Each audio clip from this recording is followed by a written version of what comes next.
Bab 35. Putri Tunggal Kerajaan Kuntala. Senopati Anom Mahesa, bersama 100 prajurit Kadipaten Jelutung baru saja sampai di markas penyamun, saat semua orang tengah adu di depan Galuh Wardana. Terkejut bukan buatan mereka menyaksikan penyamun sebanyak itu kalah hanya dengan satu orang saja. Mayat-mayat berserakan di mana-mana dengan kondisi yang tidak utuh. Markas penyamun kini berubah menjadi bekas ladang pembantaian yang mengerikan. Mahesa tidak habis pikir ada manusia sekejam ini, dia membantai manusia lain layaknya penjagalan hewan. Ini sangat berbahaya Paman Jagabaya. Kita mundur dulu ke Kadipaten untuk buat siasat, semua yang kita lihat di sini bisa kita putar balikan, agar Adipati Dharmawangsa melawan pemuda itu. Karena tidak memungkinkan untuk berhadapan langsung dengan Galuh, Mahesa rupanya akan memakai politik kotor mengadu domba Adipati Dharmawangsa dengan Galuh Wardana. Melihat bagaimana Galuh membunuh dan menaklukkan ratusan siluman monyet, Mahesa akhirnya kembali secara diam-diam. Untung saja mereka sempat memastikan keadaan terlebih dahulu sebelum tiba di markas penyamun untuk membantu Suto. Hahaha, bodoh jika aku gelap mata harus membantu si penyamun Suto. Hilang tangan satu maka akan tumbuh tangan yang lain, itulah dunia politik, hahaha. Mahesa tertawa di atas kudanya, dia melesat dengan cepat kembali ke Kadipaten. Galuh bagaimana sekarang? Lingga dengan susah payah memberanikan diri bertanya pada Galuh. Kita bebaskan semua tahanan di sini terlebih dahulu, masalah Kadipaten Jelutung ini aku yakin tidak melakukan tindakan seperti apa yang kita lihat. Galuh yakin masih ada dalang di balik persoalan Kadipaten Jelutung, untuk itu dia akan menggali keterangan dari beberapa penyamun yang kini sudah mengaku menyerah. Kalian berlima tolong bebaskan semua tahanan, untuk kalian sisanya, segera kosongkan gudang harta dan bawa ke sini. Perintah Galuh tegas kepada mantan penyamun yang masih ada di hadapannya. Baik Tuan Pendekar, jawab mereka serentak, masih terdengar was-was ketika harus berbicara pada Galuh. Semua tahanan yang ada di markas penyamun telah dibebaskan, mereka bahkan dibekali sebagian harta yang Galuh ambil dari gudang harta, dan khusus untuk para tahanan yang berasal dari desa Marosabo, Galuh menugaskan 10 orang mantan penyamun mengantar mereka. Itu dia lakukan karena letak desa Marosabo merupakan desa yang paling jauh dari pusat hutan Bukit Lebong. Lingga masih tetap berada di markas penyamun, menemani Galuh mengatur dan mengkondisikan para tahanan. Selama beberapa hari Lingga menyaksikan bagaimana cara Galuh memimpin semua orang yang ada di sana. Bahkan para kaum lelembut siluman monyet pun begitu patuh kepadanya. Ketika ditugaskan untuk membereskan semua mayat dari sisa pertarungan, Galuh berpikir lugas, tegas dan jelas, setiap ucapannya, mengandung karisma yang tidak pernah Lingga lihat sebelumnya, bahkan dari seorang raja perlak sekalipun. Lingga seakan terus dibuat kagum dengan segala pemikiran dan langkah Galuh, benarkah dia orang yang tempo lalu membunuh dan membantai ratusan manusia sendirian? Benarkah dia adalah orang yang tempo lalu membunuh manusia dengan cara yang paling kejam? Apa benar dia? Apakah orang yang menikmati setiap pembunuhan dengan wajah tersenyum? Lingga cukup dibuat bingung dengan sifat dan karakter Galuh, karena Galuh yang dia lihat sekarang adalah sosok manusia yang berhati mulia. Galuh yang Lingga saksikan sekarang adalah orang yang riang, mudah bergaul dan kadang bertingkah konyol. Dia tidak segan untuk bercanda dan tertawa bersama mantan penyamun, seolah mereka adalah teman dekat. Para penyamun memperlakukan Galuh layaknya pemimpin mereka yang setia dan bersahabat. Mereka dengan cepat melupakan kengerian beberapa hari lalu yang Galuh perbuat. Saat semua orang sudah tidur, Galuh tetap berada di depan api dengan gembira. Melihat Lingga mendekatinya untuk berkomunikasi, dia ingin mengenal lebih jauh seperti apa perempuan Galuh. "Mengapa kamu tidak tidur?" tanya Lingga. "Aku lebih suka menikmati waktu malam, karena gelapnya mengingatkanku pada sesuatu." Galuh memang sedang merindukan hutan larangan tempat dia tumbuh dan besar di sana. "Kau kenapa tidak tidur dengan yang lain?" Galuh balik bertanya. "Saya belum terlalu ngantuk. Ngomong-ngomong apa kamu mengenal legenda Mahapati Niskalawestu?" Lingga kembali bertanya. "Mahapati Niskalawestu? Aku baru dengar, dari kerajaan mana dia?"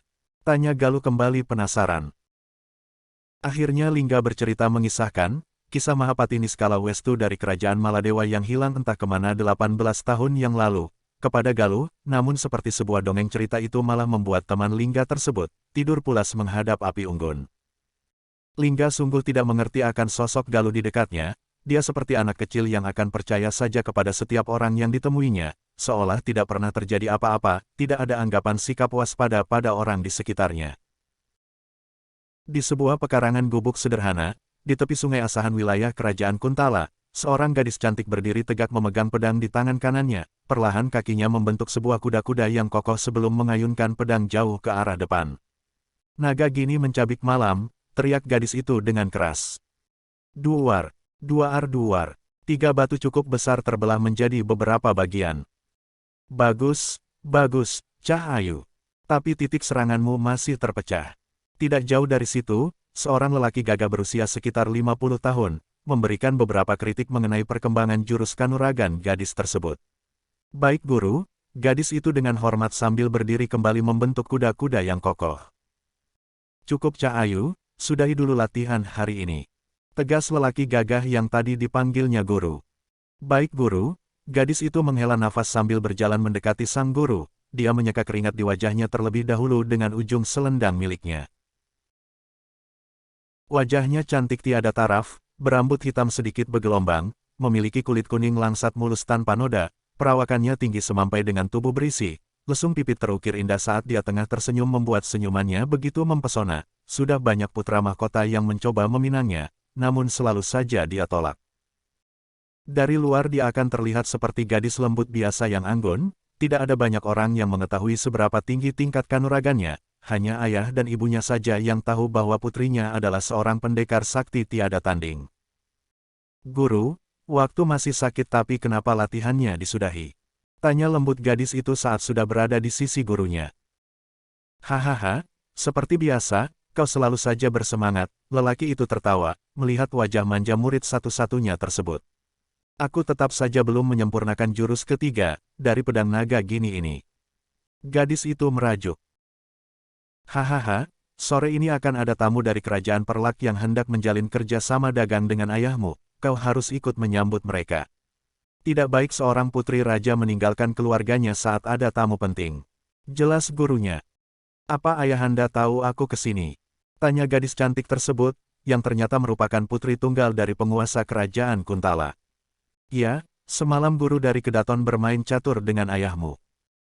Hufha, baiklah aku pulang guru, besok aku kembali lagi ke sini. Gadis itu berdiri dan merasa ngeri pada gurunya, selanjutnya dia berlari mengambil kuda di belakang gubuk sederhana milik gurunya. Sampaikan salamku pada ayahmu, teriak gurunya, dia menggeleng pelan saat melihat putri melesat pergi di atas punggung kuda. Bab 36. Status lingga yang sesungguhnya.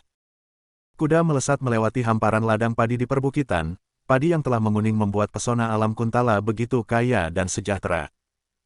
Di sepanjang pinggiran ladang, terdapat banyak timun merambat menyajikan buah hijau yang menggantung di sela-sela daunnya yang rimbun. Putri Isyana Sri Campaka tersenyum penuh makna menyaksikan pemandangan yang indah di atas kudanya, sebelum akhirnya melesat kembali memacu kuda putih menuju kota raja. Kuda putih berhenti tepat di depan gerbang Kaputren Manik Campaka, seorang abdi dalam datang dan segera meraih tali kekangnya membuat kuda itu lebih tenang. Jagabaya bersama beberapa prajurit sudah berdiri menyambut kepulangan putri raja mereka. Salam Gusti Putri, Jagabaya bersama prajuritnya memberi rasa ngeri dan dibalas anggukan lembut oleh Putri Isyana, membuat para prajurit dan Jagabaya di sana kembali berdiri. Anda sudah ditunggu Baginda Prabu di Kaputren Gusti, kata Jagabaya. Apa tamu kerajaan Perlak sudah tiba? Putri Isyana berulang kali turun dari punggung kuda, dengan anggun dia mendarat dengan mulus di atas tanah. Belum Gusti, mungkin sebentar lagi. Terang Jagabaya. Baiklah. Putri Isyana mulai melangkah masuk ke Kaputren. Di dalam Kaputren Raja Bisma Prabu Jaya Dewata bersama Permaisuri Dewi Manik Sri Campaka tengah duduk berdua di ruang tengah, terukir senyum di bibir mereka ketika melihat putri semata wayangnya sedang berjalan anggun ke arahnya. Hormat ayahanda, ibunda. Putri Isyana menghindari kedua orang tuanya. Kemarilah putriku. Panggil Permaisuri Dewi membuat Putri Isyana kembali berdiri dan segera mendekati ibunya. Putri kita memang sudah besar ya Dinda, mungkin tidak lama lagi akan diboyong orang, goda Prabu Bisma. Ayahanda apaan sih? Celetuk Putri Isyana merajuk membuat kedua orang tuanya tertawa. Bagaimana kabar gurumu? Tanya Prabu Bisma. Ayahanda selalu saja menanyakan kabar guru Buana, aku yang di sini tidak ditanya kabarnya. Putri Isyana masih merajuk kesal, hahaha. Kau kan sudah ayah lihat, kabarnya baik-baik saja, Prabu Bisma tertawa kembali. Sudah Ayu, ayahmu memang begitu jika sudah berurusan dengan sahabatnya itu, dia juga terkadang melupakan bunda. Berkata Permaisuri Dewi sambil mengelus rambut putrinya yang panjang mulus dengan sedikit bergelombang. Hahaha, kalian jangan cemburu seperti itu, dia juga kan yang sudah menjodohkan kita dari sayembaramu dulu. Prabu Bisma semakin keras tertawa melihat tingkah kedua wanita cantik di depannya. Iya Kakang Prabu, namun naas nasib keponakannya sampai kini tiada kabar. Kasihan sudah belasan tahun dia mencari tetap saja keberadaannya seperti ditelan bumi. Sekarang terlihat wajah sendu Permaisuri Dewi, kau betul Dinda Dewi, jika dia masih hidup mungkin sudah dewasa, usianya waktu itu hanya terpaut 2 tahun dari putri kita. Balas Prabu Bisma. Sekarang giliran Putri Isyana yang terpaku mendengar percakapan orang tuanya, baru dia mendengar kisah tentang gurunya tersebut. Memangnya guru Buana punya keluarga ayahanda? Tanya Putri Isyana. Panjang ceritanya Ayu, itu 18 tahun Iayu saat pertama ayah bertemu dan kemudian berteman dengan dia. Jelas Prabu Bisma. Kau kembalilah ke kerajaan Perlak terlebih dahulu Lingga, bawa serta para mantan penyamun menenangkan, mereka pendekar hebat, akan sangat membantu kita kelak, berkomunikasi dengan Lingga di sore itu. Ikutlah serta bersamaku Galuh, setidaknya Baginda Raja harus tahu tentang keberadaanmu, kau sendirilah yang telah menguak persoalan Kadipaten Jelutung. Akan sangat tercela jika aku tidak serta membawamu pada Baginda Raja. Setelah ini, biarlah aku ikut menemaninya berkelana menyembunyikan daratan Andalas ini.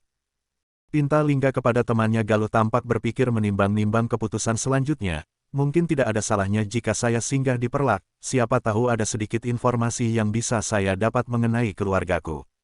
Berkata Galuh di dalam hati. Baiklah. Mungkin saja di sana saya bisa menemukan banyak makanan enak, hahaha.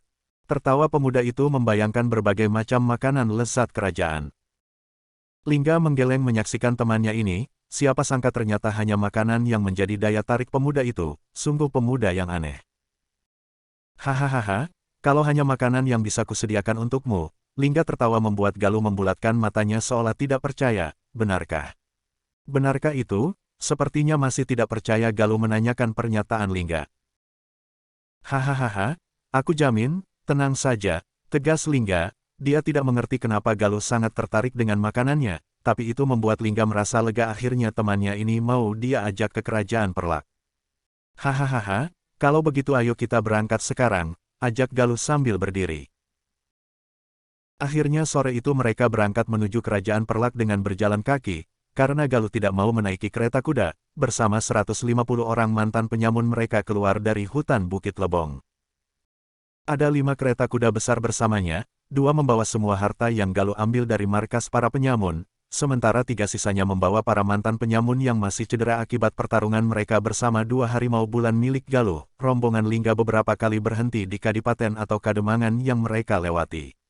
Karena Galuh bersikeras ingin singgah di beberapa rumah makan, Galuh kini memakai topeng kayu yang dia beli dari pasar kekadipatenan yang mereka lewati. Setelah beberapa kali berhenti di berbagai rumah makan, dia merasa risih dengan wajahnya yang selalu saja memancing melihat semua orang di sekitarnya. Setelah 3 pekan berlalu akhirnya rombongan Lingga sampai di kota kerajaan Perlak, melihat ada rombongan besar di luar gerbang kota, membuat para penjaga memasang posisi siaga karena di kota raja kini tengah kedatangan tamu penting dari kerajaan Kuntala. Namun segera mereka membuka gerbang saat melihat Lingga menunjukkan lencana keprajuritan elit yang rahasia. Semua penjaga segera memberi rasa hormat kepada Lingga sambil mempersilahkan semua rombongannya masuk. Galuh sempat merasa aneh melihat penjaga memberi rasa hormat kepada temannya, memperlakukan Lingga hanya seorang prajurit telik sandi. Tapi kenapa dia begitu dihormati? Para prajurit penjaga sempat menaruh curiga terhadap satu orang dari rombongan Lingga yang memakai topeng. Pakaiannya sangat berbeda dengan yang lain, dia memakai pakaian yang kainnya terlihat berkualitas dan sangat mahal, kain yang hanya dipakai oleh para bangsawan dan keluarga kerajaan, namun tidak berani bertanya lebih jelas karena Lingga. Sampai di keraton rombongan mereka diterima baik oleh Raja Talamau Maniskala, bersama para pembesar kerajaan. Sungguh sambutan yang sangat aneh terhadap seorang telik sandi yang berstatus seorang prajurit. Kau sudah kembali Lingga, syukurlah kau selamat. Kami sangat khawatir sebelumnya, kata Raja Talamau yang membuat Galuh dan mantan para penyamun merasa semakin bingung. Orang ini telah menyelamatkan hamba, kata Lingga menjelaskan. Sontak saja membuat semua teman baru Lingga terkejut. Galuh menaikkan kedua alisnya di balik topeng, dia kembali melihat lebih jelas wajah Lingga yang memang terlihat bersih dan bercahaya meski tubuhnya sedikit kurus. Hahaha, syukurlah, ternyata kau bisa lolos ujianku dengan sangat baik, tawa bahagia Raja Talamau.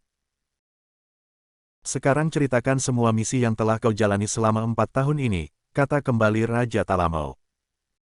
Lingga menjelaskan semua yang dialami dan ketahui dari pengembaraannya selama 4 tahun.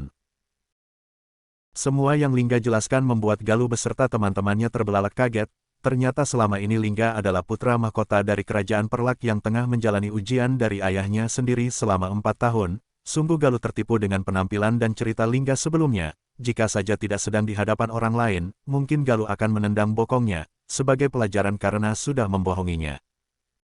Bersambung.